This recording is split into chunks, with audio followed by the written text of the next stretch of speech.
Of a child. Today is Overdose Awareness Day, and some local moms are telling the stories of loss in hopes that others don't have to go through the same thing. News 3 reporter Anthony Sabella is live in Newport News this morning to pick up the story from here. Hey, good morning, Erica and Blaine. So this morning you're going to hear from three mothers who just in the last few years had lost their sons to overdose. Now, these three moms actually met here at Youth Challenge of Hampton Roads, the local faith-based addiction treatment program for adults.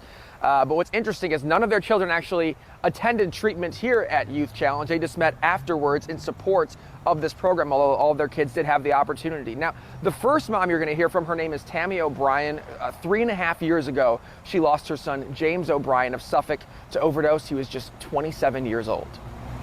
He loved sports. He was always active.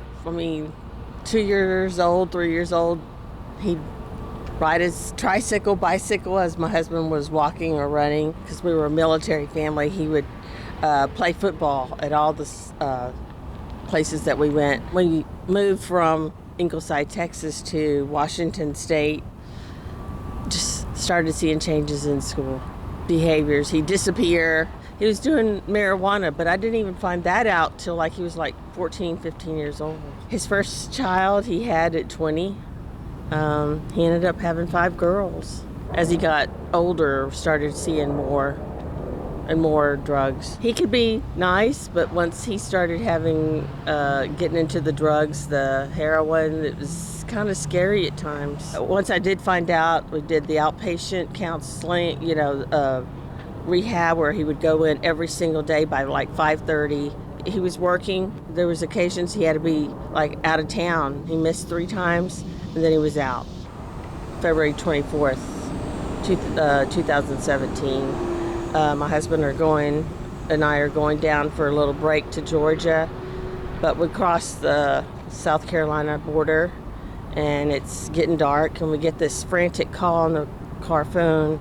And she said, yeah, they're working on him right now. She said, he overdosed. I said, what do you mean? She said, he did some heroin on the 26th. He was declared brain dead, so we as a family decided it was time. My kids really don't talk about it. My daughter does a little bit, but my youngest son, I try to just work to get through. It's just, they're missing somebody. His daughters don't have him in their lives. One of them doesn't even know about him. Until you lose a child, you don't understand. Some people feel like you need to be over it. No, you never get over a child. I just want other families not to have to go through what we did.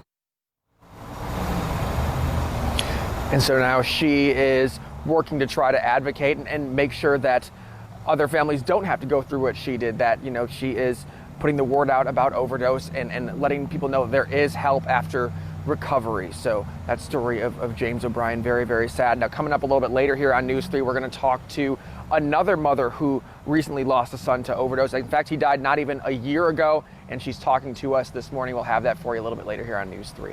Reporting live in Newport News, Anthony Sabella, back to you. Anthony.